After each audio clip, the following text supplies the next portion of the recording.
What's up, guys? Welcome to another edition of the PR Lunch Hour with Tanya and Tam. Yes. Listen, today on PR Lunch Hour, we got a real one in the building. None other than the Jody Fisher. Now, the man behind the PR podcast and Jody Fisher PR. And just the voice, okay? If you haven't heard him, today is your lucky day. This dude has been in the game for decades. He is telling brand stories, finessing the media, making sure that the right message hits the right audience every time, okay? If you are trying to level up on your PR game, just your business, brand awareness, you need to hear what he's got to say. So grab your lunch and lean in, and let's chop it up with our buddy, old school PR lunch hour, Jody Fisher. What's up, Jody? Uh-oh, and he's on mute. So let's give him the welcome that he deserves. I'm muted. There we go. Hello, ladies. How are you? Welcome. Greetings from the PR Garage. How's everybody doing today? Good. I'm happy to see the PR Garage here because I see it on TikTok all the time. Yeah.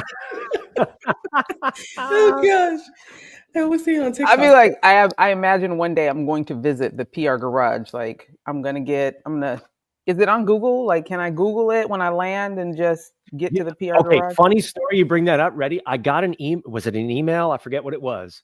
Google actually reached out to me and said, we're going to, I don't know if they knew they were reaching out to me, a mass email, but said, we're going to be in your area. Would you like us to come and, shoot the inside of your business? I'm like, you want to come shoot the inside of my garage? Go right ahead. Wow. Are you kidding me? No, serious. I'm really serious.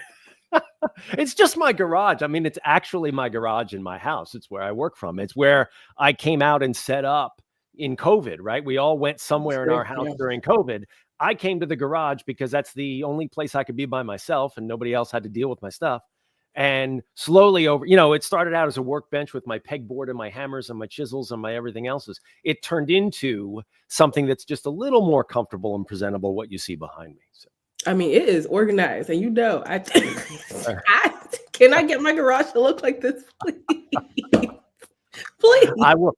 I will do a consultation. Just a corner. Give me a half of the garage. Yeah, this is amazing. This is all right. You want me to? Okay, I'll break your bubble. Ready here. I'm going to turn it. Ready. Look. There's the bikes. Right. Oh yeah. All the rest of it. Right. It's not. Right. It's what we frame up. I love it. True. Very good for media. Listen, y'all, get it together. Okay, get it together. Listen, in the true vein of PR Lunch Hour, we start with our wins. We share our wins with each other and with you so that you recognize sometimes stuff gets a little tough, but there is a bright light at the end of these PR and business tunnels. There have been people that have gotten media placements a year after they've pitched it, and sometimes it happens immediately. Sometimes we lose clients, sometimes we win them. But we talk about our wins because it helps us live vicariously through one another when things aren't that great. So let's get started with Tam. What are your wins? What are your recent wins that you have yet to share with us? I mean, I have a few today, actually. Girl, I ain't got to pull teeth. Okay. I know. No, you know what? Don't come for me. Oh my gosh, it's Friday. I worked hard. Okay. Give me a break. I have a feeling that hard work has paid off into some wins. Oh my gosh, it has paid off.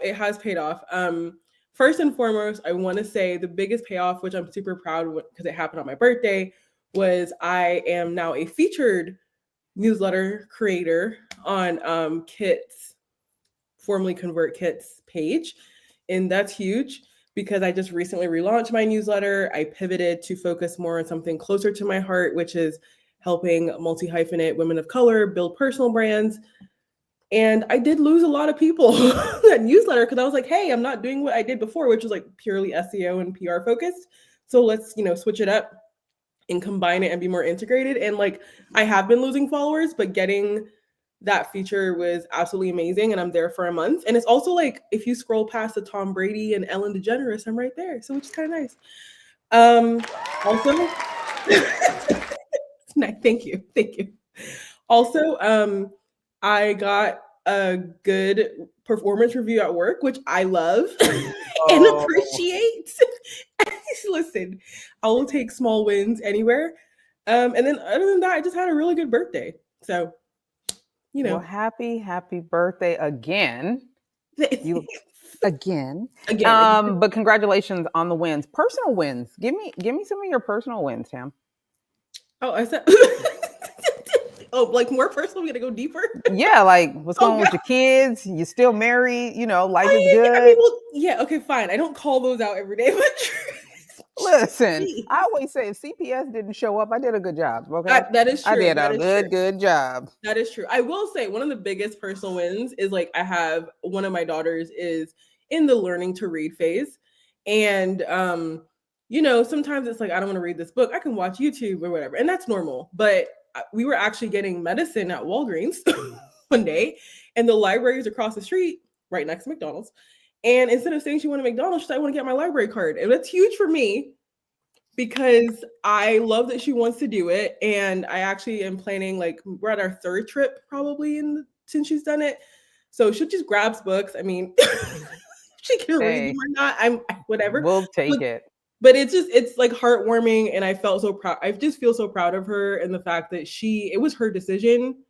And it also got me back into reading like nonfiction. I've always been reading, not nonfiction, fiction, sorry. I always read self-help books and like personal development, but like I started getting books with her. So she'll get 3 books, I'll get 3 books. Read together, put my phone down. Teaching those lessons. Well, congratulations on that. We got some love from Miss Kaylin Lindgren. Hey, Kaylin, thanks for tuning in. All right, Jody, what's going on? What's the win for you? Oh, wins for me. I count wins as making sure that my clients are getting regular press. Sometimes I think we think in PR world that wins are like, the front page of the New York Times or the big hit on CNN or something like that. And I count wins as, regular press that's in the outlets that you're supposed to be in repeatedly. Because I'm also a big believer in PR and writing your history. And populating, whether that's search or whether that's people's social media feeds or the daily paper, the nightly newscast, getting those hits again and again and again and again, and being out there with your message. And I've been doing that. I'm sort of in a groove with all of my clients right now. 15 and counting. I'm really, really happy. So that to me is a huge win. The other win is that I've officially been in business now for myself for 2+ years. So yay, anniversary. Very good. Congratulations. So these 15, they're all yours. You're not sharing with someone else's business. These are your clients. These are all my clients now. Yeah, it's really fantastic. There was for those who didn't know, and I don't expect anybody to know, but basically I segued out of a relationship with another company. And so was kind of straddling the fence with that company. And now all those clients have come over to be mine, and I'm super excited. Well, we are excited for you, and we're excited to have you here. I'd say my wins since the last time we connected, I've had a couple clients spin the block. So that's always nice, especially in an economy like this, when they circle back and they're like, hey, let's do this again. That's always a win. I've been recommended for 3 different projects recently. That is always a win, because no matter how well we do for someone else, many times people don't recognize the importance, the strength, and the power of public relations. So obviously, in all this promoting of PR that we do, someone did recognize, even if they didn't become a millionaire, or maybe they didn't wind up in Forbes, they still recognize that having public relations as a part of their business strategy is beneficial, and then recommended that to someone else. So I thought that was definitely a win. And it continues. I had one of my clients actually on my podcast yesterday. And why is that a win? I wasn't sure how it was going to go. She brought on other guests, and it just went well. Sometimes when you're trying to figure things out and you're wondering if a creative is going to come together, and it did. And she, emailed me right after, and she was like, that was great. And I was like, because what you don't want is for clients to be like, that sucked, I hate you, never want to talk to you again. Okay, great. But no, it went really well. And I think I say that as a win because sometimes we get in our heads about how we do things and we're wondering if what we are trying to pull off will actually turn out well. In this instance, it did. And she actually got some referrals from the episode, and it was just a good time. So always seeing the fruits of your labor come to fruition, and also, getting those recommendations and getting people reaching out and spinning the block is always a good one for me. So with that being said, the other win is obviously having Jody here because, it's the voice. Hello, it is the voice. But I have a question. I want to get right into this because we're just in a moment right now. It's wild. We are in a wild moment. But I want Jody to be honest about something. Do PR people actually believe in crisis management, or is it just a way for us to say, let me help you make this disappear, or let me help you make it go away? Like, what is your thoughts on crisis management, crisis PR? Because I don't think people really understand what it is, and do we actually need it? Well, I think we definitely need it, right? Crises come along all the time. Crisis is defined, I think, someone once said this to me, that crisis is defined by anything that takes you off your regular game plan, right? Anything that moves you out of the lane you're supposed to be in. And so those come along, whenever they come along. I think there's two thoughts that I have on crisis. One is you have to deal with it head on. It never really goes away. You just kind of pile more stuff, positive stuff on top of it to push it down or to get it off to the sides, if you will. Not that you don't have to deal with it head on. You do have to, take accountability for it. Apologize if you need to apologize, and then put a plan in place to make sure that thing that went wrong hopefully doesn't go wrong again. But yeah, I think we absolutely need crisis management. And I wanted to bring that up because we're going to get into storytelling for businesses. And a lot of businesses, it feels like, are in crisis right now. So did they get in crisis because they didn't tell the right story? And how can they use storytelling to get out of this mess? What brands come to mind right now when I talk about crisis? Well, I think a lot of brands that are probably dealing with crises right now is anybody who's being affected by these tariffs. The great orange one, no love in my heart for that man, decided that he's going to, FAFO and have tariffs and then not have tariffs and then have tariffs and then not have tariffs. And then he can't make up his mind. Well, Canada and Mexico have made up their mind, and they're pulling American products off their shelves, and they're putting all kinds of tariffs in place that they're not taking away on a whim because they got a phone call or an email or they read something on Twitter or whatever.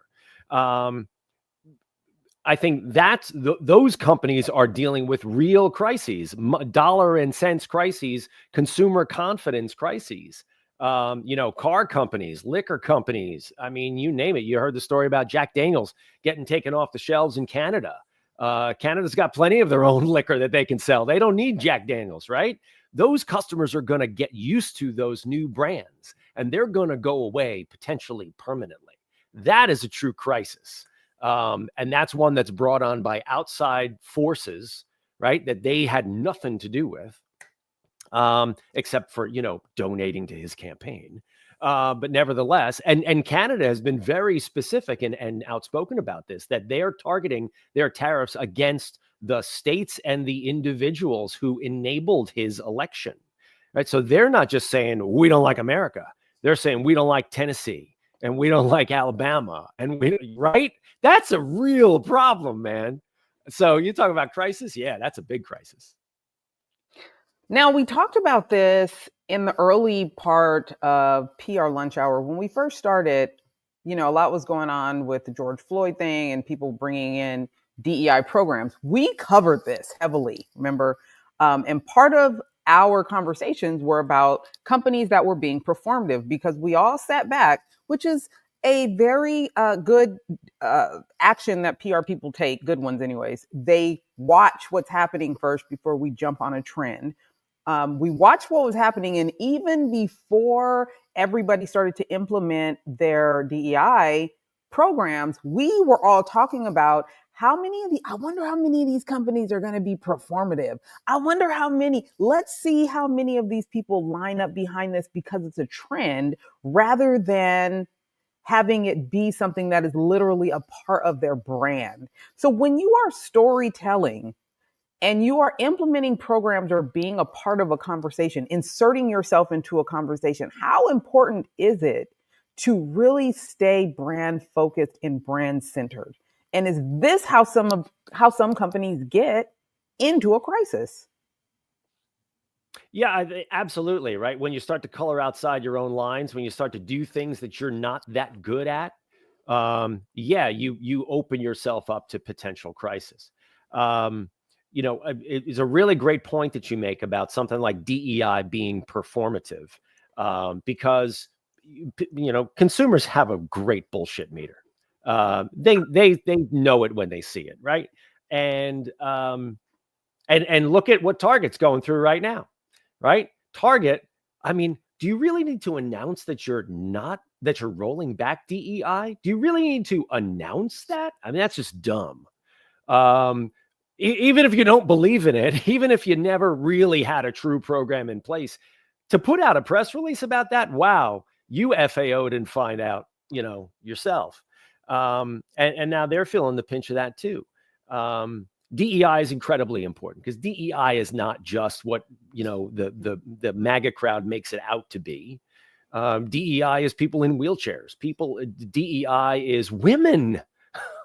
I mean, I have a daughter, right? You want to talk about my blood boils when I start talking about this stuff. It's incredibly important because it makes us stronger by our diversity. And I think brands that are messing around with not taking DEI seriously or not walking the walk behind the programs that they can put in place and then showing the evidence of those programs, they're finding out.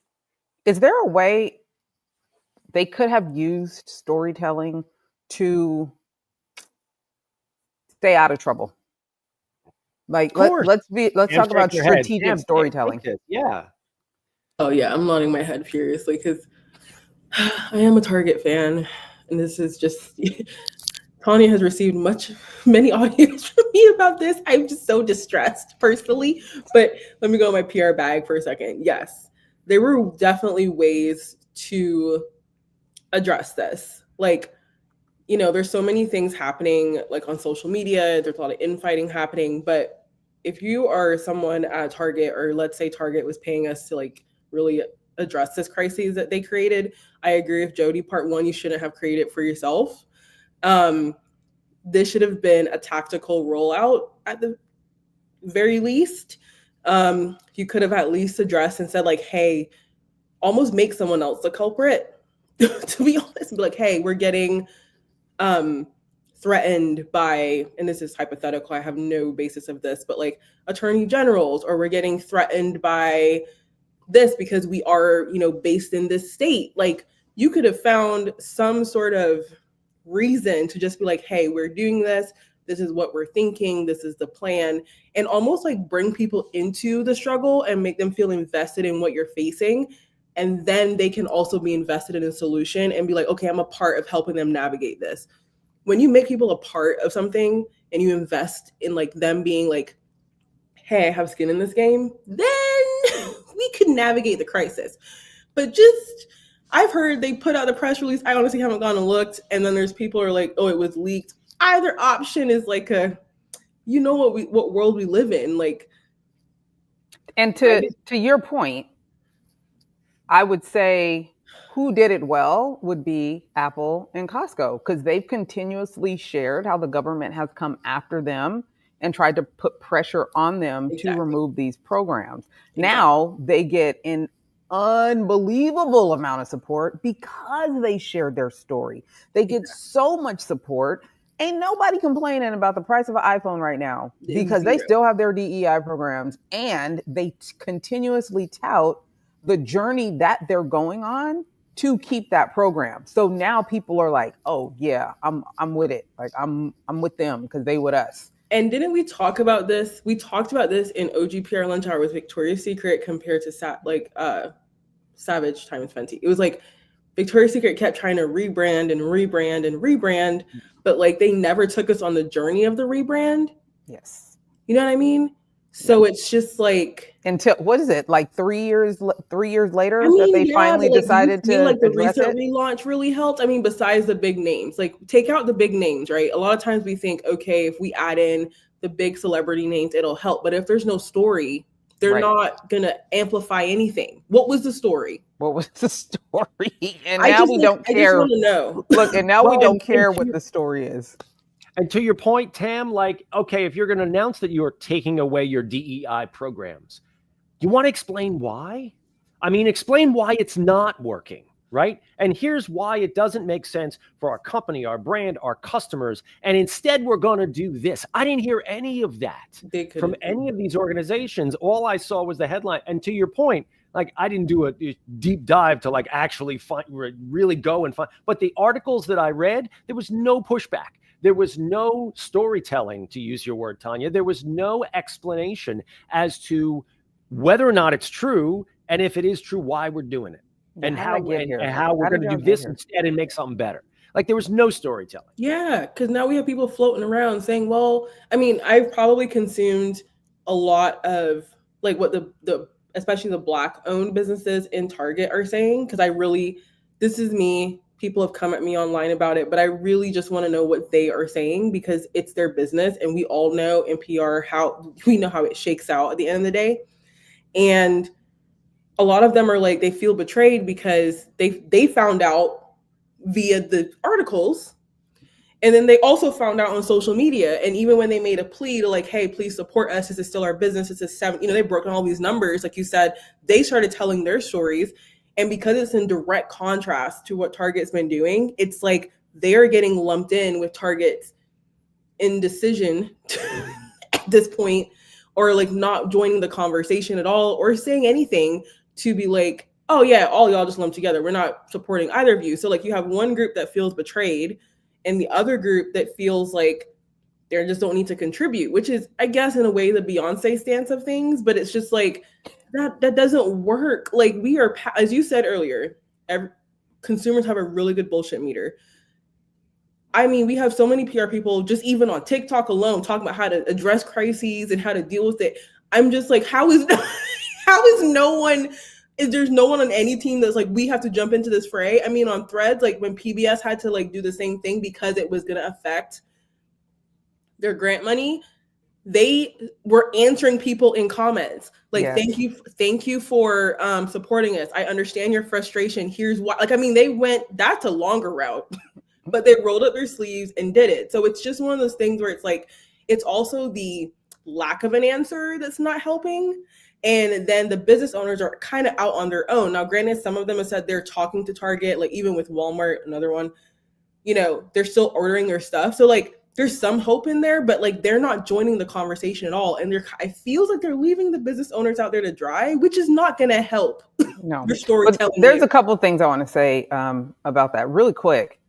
One of the conversations I've had to have with business owners that have their products in Target is, even if you are a supplier for Target, please remember you still need to do your own marketing, advertising, and PR, because they are not out here promoting you. Yes, your stuff is in the stores, but I haven't seen one commercial, one advertisement for these suppliers.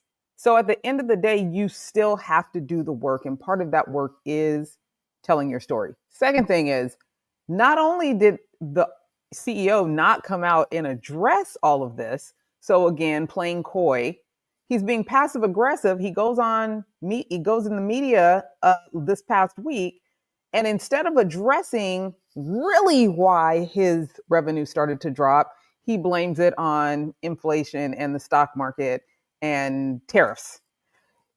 He did not mention one time about how the profits had started to drop before all of that stuff took place. He never addressed the DEI issue. He never addressed customers that have stopped consuming their products. He never addressed the community that is upset about how they've dealt with this. He just went straight into, oh, tariffs, it's going to be hard. Okay, bye.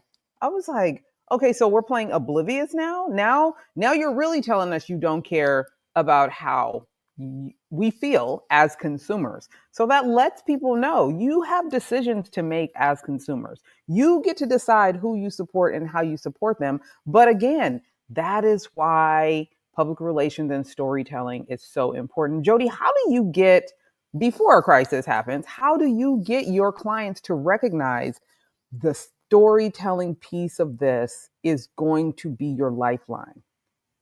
Oh, that is the critical thing I think that we do as PR people. Before I get into my answer, I want to address Kaylin's question here. What's a good resource to get a comprehensive list of companies taking away DEI programs? I came upon an app called Goods Unite Us.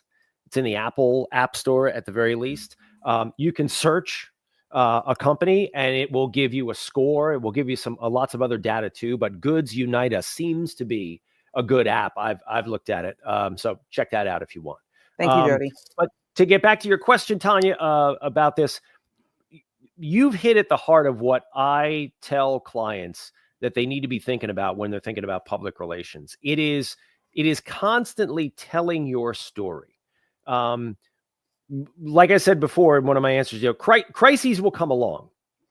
The question you need to ask yourself is, what supporting information, what positive information is going to be out there for you to fall back on when the crisis comes along? I actually did a TikTok video about this back over the summer, giving an analogy about how I was coaching my daughter's Little League baseball team and the umpire made a lousy call and the game became increasingly frustrating and I kind of went off. And if you didn't know me, you would think that I was a jerk.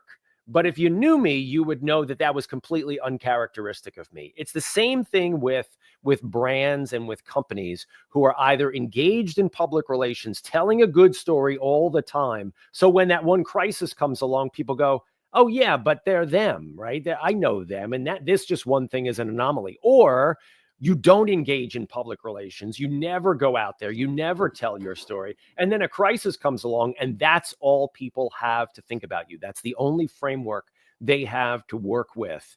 And that's all that they think of you. So PR, you got to be out there all the time, storytelling and big umbrella PR. It's not just media hits, right? It's not just stories in the newspaper, radio, TV. It's your social media. It's your newsletter. It's your website. It's your customer relations. It's, what you do in your physical stores. It's the whole mess of what people think of you, their experiences and their interactions with you that inform them and get you to a place that they think highly of you. So again, if the crisis comes along, they go, okay, well, bump in the road, no big deal. I'm still not going to abandon them, right? Gaining that support, remember, I used to work for the Kinney Corporation. Kinney Corporation, actually it was Woolworths. Woolworths owned Kinney. And Kinney is the company over Foot Locker, Champ Sports, and the likes, right? And their motto was it was really about raving fans. We're always looking for raving fans, not just people that like us, but people that love us, people that will come back for the treatment, will come back for the quality, will come back because it almost feels like you are an extension of their family. How do brands build raving fans? They treat them well. They're honest with them. They share with them. They take them on a journey with them. They don't just say, we're great. They share how they got great. They share the struggles to get to great. Those are things that help people really build a raving fan base that is always authentic to the support of that brand. And that's what Apple does really well with their ads, especially, right? You look at their ads and they're featuring people in those ads. Now, granted, they're paid ads, but they're featuring people doing things, living life, having fun, right? And then you flash to the product and the product is the phone or the watch or the whatever they're selling. But the experience that they're giving you is about people and how their products make your life better. Classic, I think, textbook, perfect example of how a brand does it well.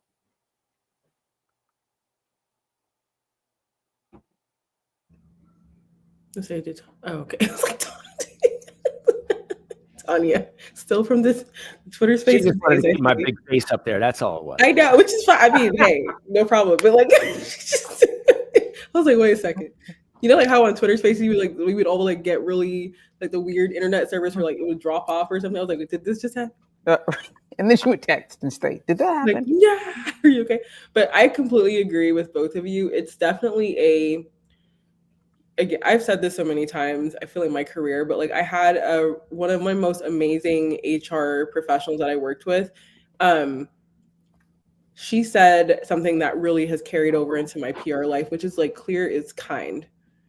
And I do think, like, to Jody's point, that's why, you know, PR is not a one-time investment.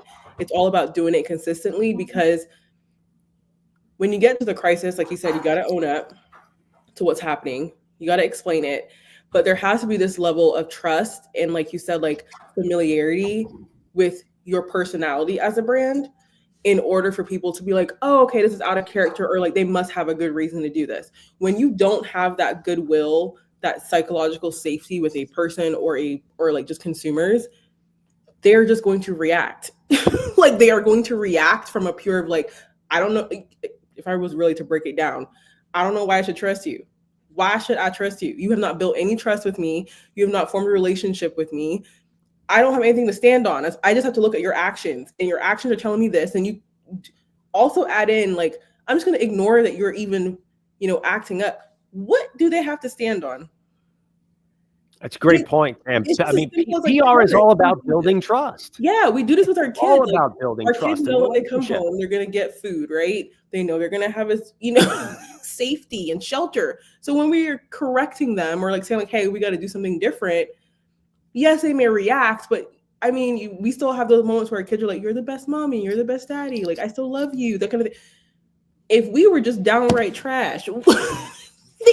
Look, some kids love their parents even when they downright trash. That's what I'm saying. Like, you know, again, I'm saying from a parent lens, because I'm a parent, we're all parents here, but like, you just think about it. If you have a friend who like all of a sudden does something weird, you'd be like, oh, well, maybe they're having a bad day.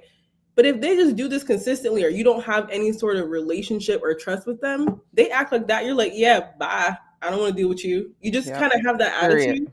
Period. So it's like, that's why PR is consistent, as you said, Jody. But go ahead.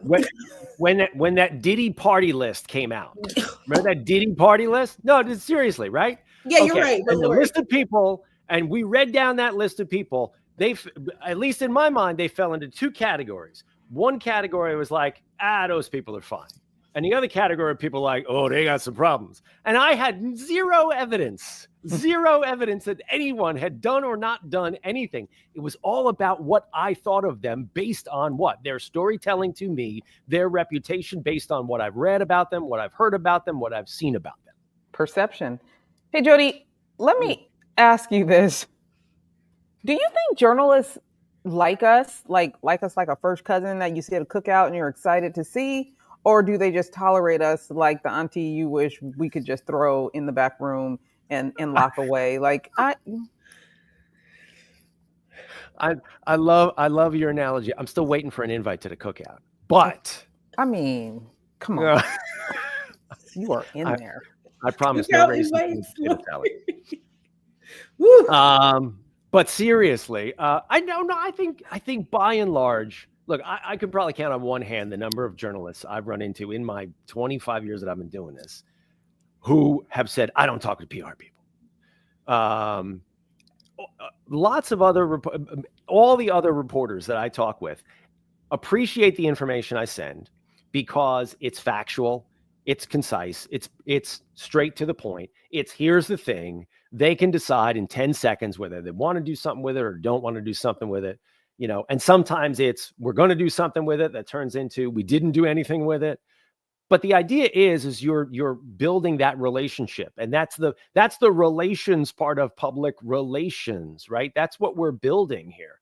And so I think most media appreciate the good work of good PR people, right? Not of PR people who are spitting out spam or, sending over junk that they're never going to use. And we all have been on the receiving end of pitches, right? That are just like, you look at it and I got one just the other day. I'm like, what made Why are you send here? this to me? Like, I'm not even a journalist, right? I host a podcast. And so I guess I'm on some list somewhere, right? And someone can find, but it was clear that this person had just spammed me. And I'm like, so I actually wrote them back and I said, what in your research about me made you think that this was appropriate to send to me? Zero, dead silence. And I wasn't trying to be rude. I was just trying to say, you gotta do your research. You gotta look just one level deeper to figure out. And I say this to clients all the time. I'd rather send a good pitch or a good release or whatever that thing is to 25 reporters who are supposed to get it, who can probably do something with it, than make a list of 1,000 and send it to them and hope and pray, right? There's an artist called Flo Milli, and she has an album, and it's called Ho, Why Is You Here? There are pitches that I have gotten, and I have wanted to say that. I did not say that. But Flo Milli came across my mind, and I was like, what is this email doing in my inbox? Like, what in the entire hell were you thinking? And it'd be wild, like some wild stuff. You'd be like, I have no idea even what you're talking about. Don't know how you got my email address, but please lose it. Why are you here? She has another album and it says, oh, just stay or something. So like, it was bad, but you can go ahead and stay and we'll figure it out later. But always references that album when something stupid happens. They'll be like, oh, why is you here? That is literally the name of the album. And I hate when that crosses my mind, because even if it was spam, somebody took the effort to do that. And I just be like, you want nothing else you could have been doing? Like, nothing. I don't know. Anyways, as a podcaster, though, talk to us about the pitches that you get and how you decide if it's somebody you even want on your show. Like, tell the people, because I think they think, well, if they know about me, they're going to want me on their show. Like, this is really how people think. Like, why didn't you get me any media coverage or any podcasts? Because I'm amazing. How do you make decisions as to who you bring onto your show? So I have been doing my show, the PR podcast, for, I guess, about 4 years.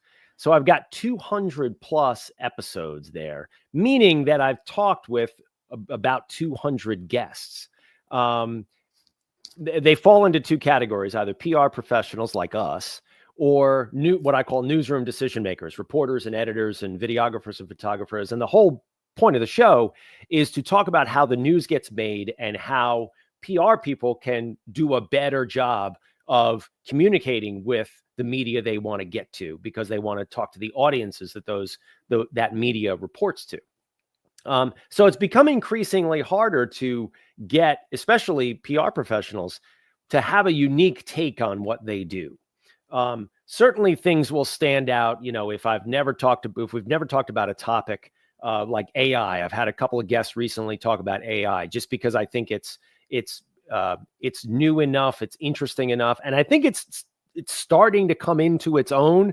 Whereas 2 years ago, everybody was like AI, and nobody knew what the hell they were talking about. Now it's starting to infiltrate, and I mean that in a good way, the things that we do, and it's becoming a tool for a lot of us.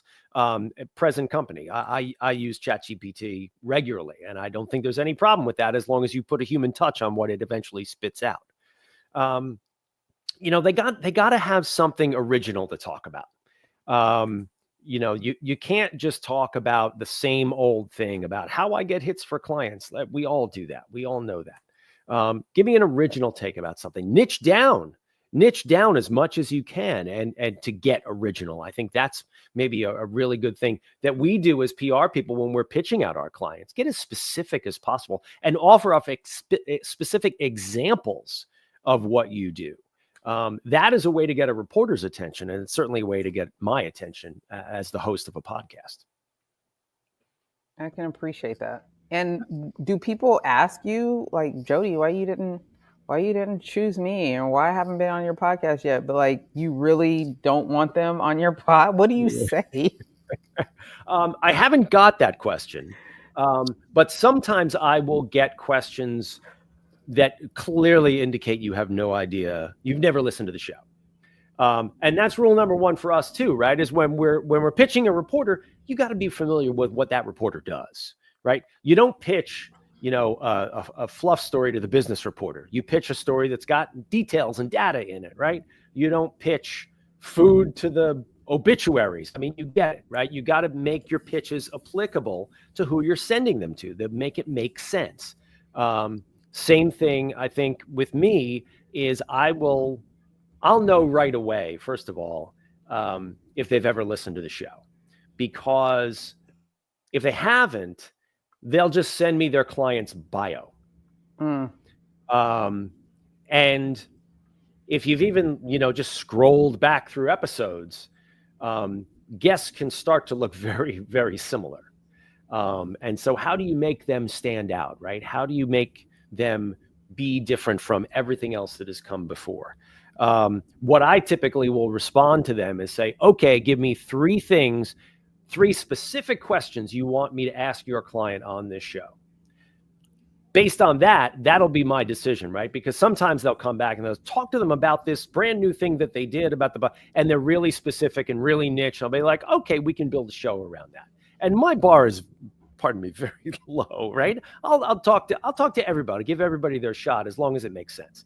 But sometimes they'll come back and they'll say, like something super generic or something that's super like 101. And I'm like, I do this for a living. I know that already. Like, tell me something I don't know. Tell me something my guests don't know.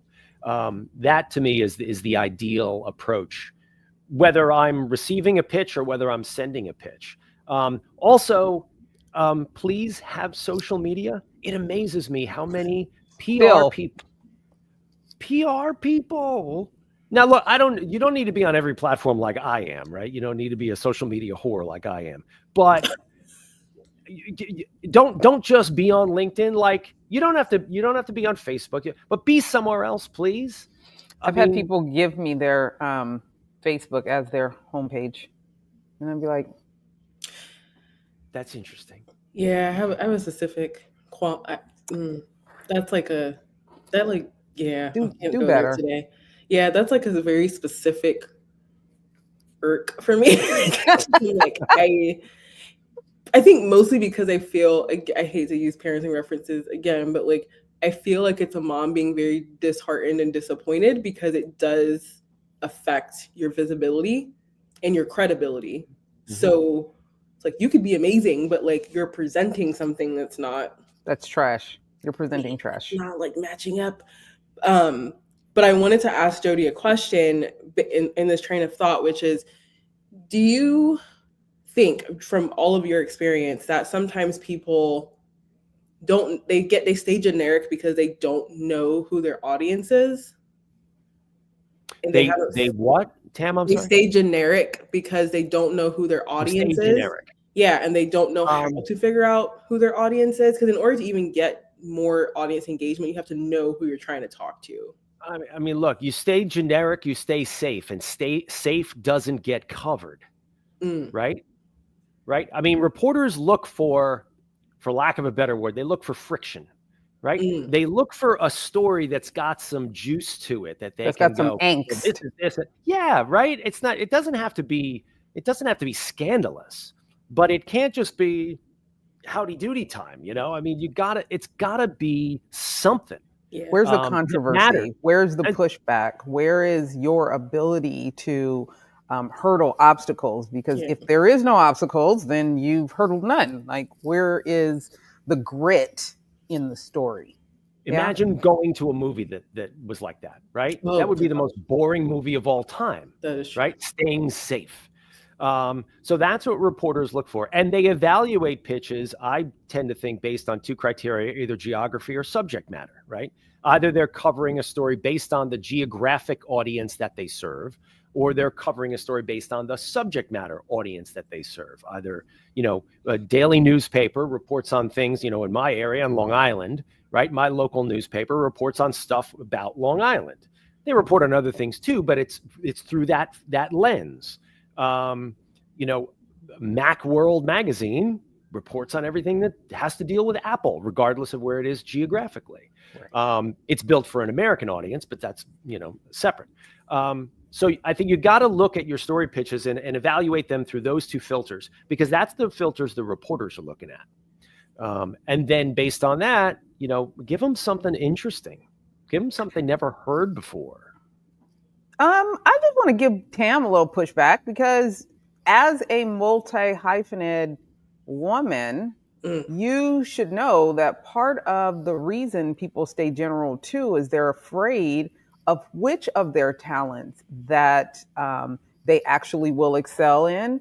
They're afraid to lose opportunities because they don't recognize their own ability to be able to use their strongest talent to bring in clients, to get that media coverage. I think it gets very confusing when people are good at multiple things and they don't know which one to rely on, or they like different subject matters and they're afraid of, well, if I lean into this one and that becomes my expertise, then will I lose opportunities over here? But I think that's one of the things we talk about too when it comes to branding, is you have to know who you're talking to. You have to have a target audience in order to be able to speak to them. But again, when you are someone that is multi-talented, or you have various different subject matter expertise, you don't know which one to lean into. So being general makes you, again, it makes you feel safe, I guess. Yeah, I think back to Jody. But you also leave out, you're afraid, and then you're afraid to leave out for fear. I'm afraid to leave out this part of me. I'm afraid if I leave this out, then I miss out on opportunities over here. So it gets, I don't know. That actually is your expertise. So what is your thought? Yeah, my expertise, because I am one. But yeah, it's a two-sided fear, to be honest. And it's back to what Jody said. I could also add a therapist to our conversation. They would say the same thing.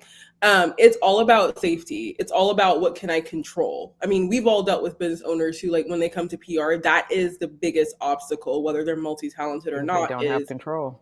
I don't have control. I've known this in my career. As you're both nodding your head. It's just, I don't have control. And whenever someone's dealing with, I don't have control versus I'm going to tell my story, I'm going to tell my story in little ways that keep connecting with people. When you have that conflict, you trying to build any sort of PR story is going to be hell, because you are trying to control everyone's reaction. And in reality, as we all know, all we can control is what we say, how we present it, what story we curate, craft, the authenticity of that story. That's all we can control. How other people receive it, you can try to strategize around it. Again, hire an expert, one of the three of us, to help you with that. But it's really about control, and the safety is just a mask for the control. I want to ask Jody this, because I get on Tam all the time about not self-promoting. And you, Jody, you're not one of the biggest self-promoters. So I know PR people have a hard time doing it, but how do you keep your expertise and your talents and your wins out in the open? How do you self-promote? Well, I definitely work my social media all the time. I'm trying to post one a day to keep up with you, Tanya. Because every time I open my social media, I see you, which I like, but I'm amazed at the quantity. It's the algo. It's just the algo, Jody. It's incredible. Well, it's incredible. It's just the algo. I came up with a strategy of alternating video posts and static posts across all my social media. I don't write as much as I should. I should probably write more. The thing that I think I do to promote myself the most is I'm kind of always out there in the wild, being out in person, being with clients. Just this morning, I was at a client event that was a breakfast that they were holding. And at that event, there were 4 of my other clients there and lots of new people that I met as well. Networking groups can be great. I tend to be very picky of the networking groups that I'm with. I just try to flow in the direction of things that feel right. I try to hang out with the people who are good people, who are doing good work. Maybe a little selfishly, who could lead to new clients and things like that. But hang around good people, I think, is the most important thing. And just be out there telling your story as much as you can through the vehicles that you have at your disposal, like social media and others. I love that. Well, Jody, let the people know what you have going on, what you have coming up, and how they can continue to follow you and support your journey. Oh, thank you. So like we talked about, the PR podcast, a new episode every Monday. That's on Apple and Spotify. We also have a YouTube channel where you can watch the PR podcast. It doesn't look as sharp as this does, Tanya, and I'm somewhat jealous of how sharp and Tam, how sharp this looks. So thank you for that. But check out the PR podcast. We're also on social at the PR podcast. I'm on social at Jody Fisher. And you can find me on the web at jodyfisherpr.com. Awesome. Well, listen, thank you for being here. I will continue hopefully to show up on your timeline as you do mine. And I always enjoy it. Anyone that's not following Jody, get your entire life together. Tam, what you got going on before we get out of here? I mean, I'm on TikTok, I'm on IG. Follow me along, especially if you're a girl, that has trying to get your life together. Tendencies. What'd you say, Tanya? Trying to get their life together. Yeah, I mean, Tam in your life. Yep, I am the person who brings structure to chaos. That is me. So it could be in any way. That is just hit me up. But yeah, other than that, the biggest thing is join my newsletter. Like, I love writing, so I do that more than I do. Oh, my IG, The Badian Girl. So the BAYDIAN girl. Follow me there. I follow back. But again, join my newsletter. You're going to get my truest form in writing. Absolutely. And it'll be in the captions too. And for me, Tanya McKenzie PR on all social media platforms. And until next time, good people. Bye. See ya.